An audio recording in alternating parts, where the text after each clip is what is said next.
Hi guys! Welcome back to my YouTube channel. So for today's video, pupunta tayo ngayon sa Barcelona. At andito na nga tayo sa Barcelona. Ang ating first stop ay itong Casa Batlló. Sobrang ganda nga nitong Casa Batlló ito guys. Tingnan nyo, parang alien yung mga balkon. Yung mga terrace, parang something. Tapos tingnan nyo yung mga carve na yan. Ganda. Ang dami-dami yung mga turista. Ang daming Asian guys. Ang daming Asian na nagpapapicture. Char. Pero hindi na kami pumasok sa loob niyan. At dito naman tayo sa Casa Mila. Ito yung next. Ang ganda din niya guys. Si Gaudi din ang nag-design. Sobrang ganda. Parang kagaya din siya nung Batlló. Kaso mas malaki lang siya. At nakita ko din nung dumaan kami, nakita ko din yung ceiling. Pwede kang kumain sa loob niyan. Pero hindi kami kumain, charot. Pwede ka din pumasok. Kasi meron pa yung sa taas, something. Pero hindi naman kami pumunta. Tapos ito yung mga paligid. At ito naman yung La Boqueria. Very famous na market sa Barcelona. At ang dami ng tinda guys, ang mumura pa, ang sasarap. Char. Sa next video, ipapakita ko sa inyo yung loob niyan. Meron tayong mga video na nakuha. Char. So, yan yung La Boqueria. So, ito naman yung La Rambla.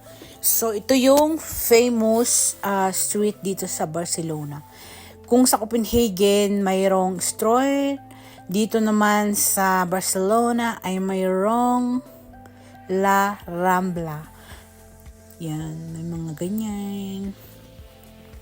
May mga maraming mga tindahan, pero hindi siya kagaya sa Paris at saka sa Copenhagen. Pero makikita mo, dito sa side na to, nandyan yung Gothic Quarter. And malapit na tayo dito sa Port Vell. Ang gusto ko dito guys is ang lakas Maka-California. Char.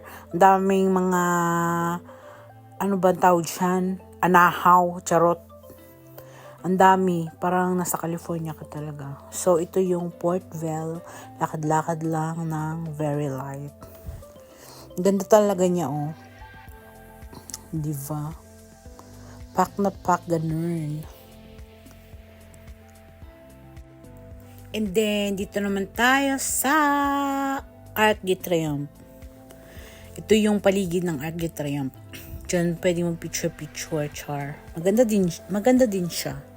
Maganda yung Arc de Triomphe ng Barcelona.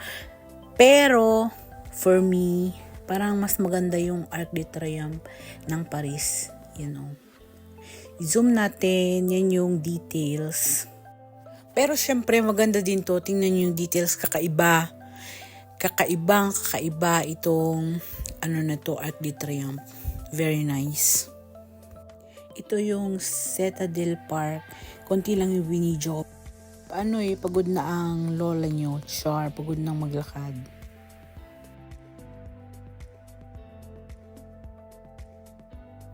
At nandito naman tayo sa Plaza España. Videohin lang natin ang palibot. Yan. At makikita natin itong stadium. Zoom. Char. Yan ang stadium. At palibot-libot lang. Mabilis lang kami dito guys. Tingnan ko lang kung ano ba talaga itong Plaza España na ito, anong itsura. At meron pa dito magandang building, hindi ko din alam kung anong pangalan nito, nakalimutan ko na guys. I-search nyo na lang para malaman nyo kung anong pangalan yan. Sure, nagpicture lang kami dyan and tapos na. At ito naman guys, yung Sagrada de Familia. As in, sobrang ganda guys. Pag unang kita ko talaga, na-mesmerize talaga ako. Mesmerize. Hindi ko alam ang spelling nun. Parang as in talaga, nagandahan ako talaga. As in, hindi ko naakala na ganun kaganda talaga siya, na starstruck ako. GMA yon. Tapos, Nung lumibot kami doon, nakita ko yung mga details na ang galing talaga ni Gaudi. Ang galing-galing ni Uncle Gaudi. Char, Uncle.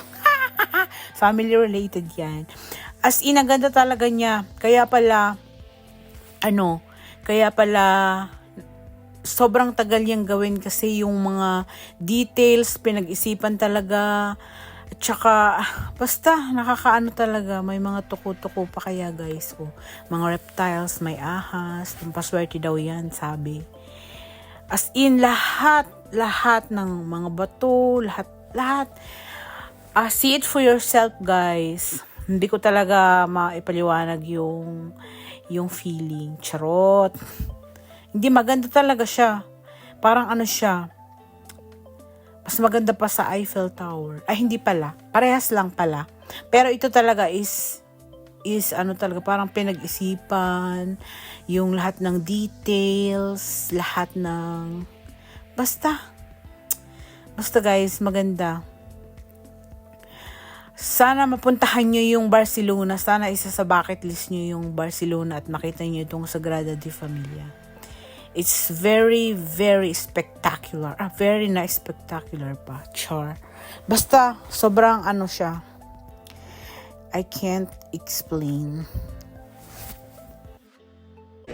Hi guys! Say hello to my vlog.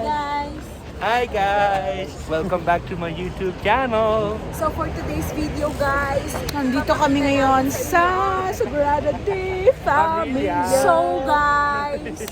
So guys, nandito kami ngayon. So guys, tingnan nyo kung gaano kaganda. Sobrang ganda ng simbahan guys. Oh, tingnan guys, yung pagpa-video ni ate mo, o nayo, tamo, yan. Oh, ayo. At yung isa ay nagbibideo doon pang reels. Oh, pang reels. Ayun. At lilibot-libot nga tayo.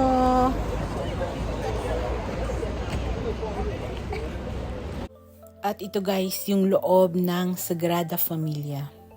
Sneak peek lang yan. Maybe next video, ipapakita ko sa inyo kung ano pa yung nasa loob ng Sagrada. Sobrang ganda, yung details is spectacular talaga guys. Now I know kung bakit sobrang tagal niyang gawin. So guys, ito naman yung Cathedral de Barcelona. Barcelona Cathedral. May kumakanta-kanta pa dyan guys. Bibigyan mo ng pira kung may pira ka. Pero wala naman akong pira kaya hindi ako nagbigay. So, ito nga yung cathedral. May malaking olive tree pa dyan. Para siyang Milan Cathedral. Kasi yung mga niya sa taas is parang Milan Cathedral. Yung parang yung mga tilos-tilos. Hindi ko alam kung ano yung tawag dun. Tsaka yung details niya is very nice din. Ang ganda. Tingnan mo yun, oh.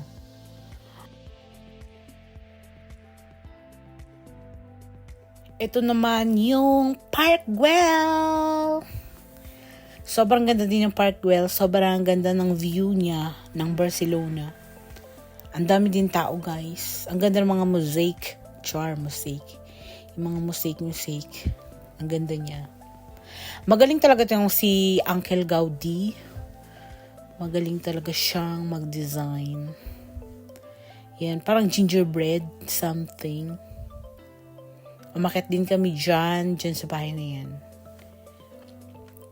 Parang Big Brother house. Charot. Wala ang camera. Kaya guys, please put it on your bucket list. Dito naman tayo sa Plaza de Catalunya. Ang daming kalapati at nagpatoka nga ang mga first son ng kalapati. Sinabo, yan ang ipot. Tingnan nyo. Ang dami. Bibili ka nung parang mais. Charot. For 4 euro, I think. Tapos, yun. Pwede kang magpatuka ng mga kalapati. Sobrang daming kalapati. Mas madami pa sa Milan Cathedral. Sa Milan, oh. Mas madami pa. Sobrang dami.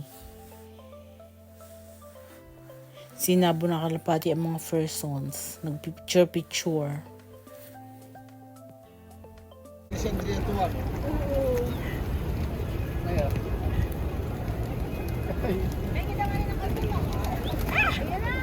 Baka naman katimo sa gasa. Nahuli na ito kayo. Madadala ito sa Pilipinas.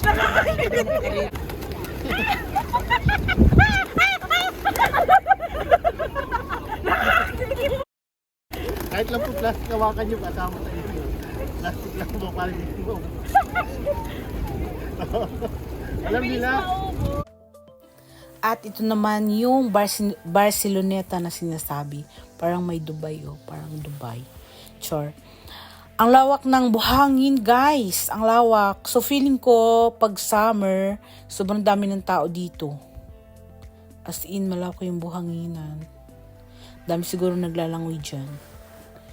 Yan. Kahit ngayon nga, ang daming tao. Kahit medyo winter, medyo malamig, is madaming tao. And then, hindi syempre mawawala ang P-A-E-L-L-A, paella, char, sarap. Don't forget to like and subscribe to my YouTube channel, guys. Bye! Oh, Barcelona, Barcelona, Barcelona.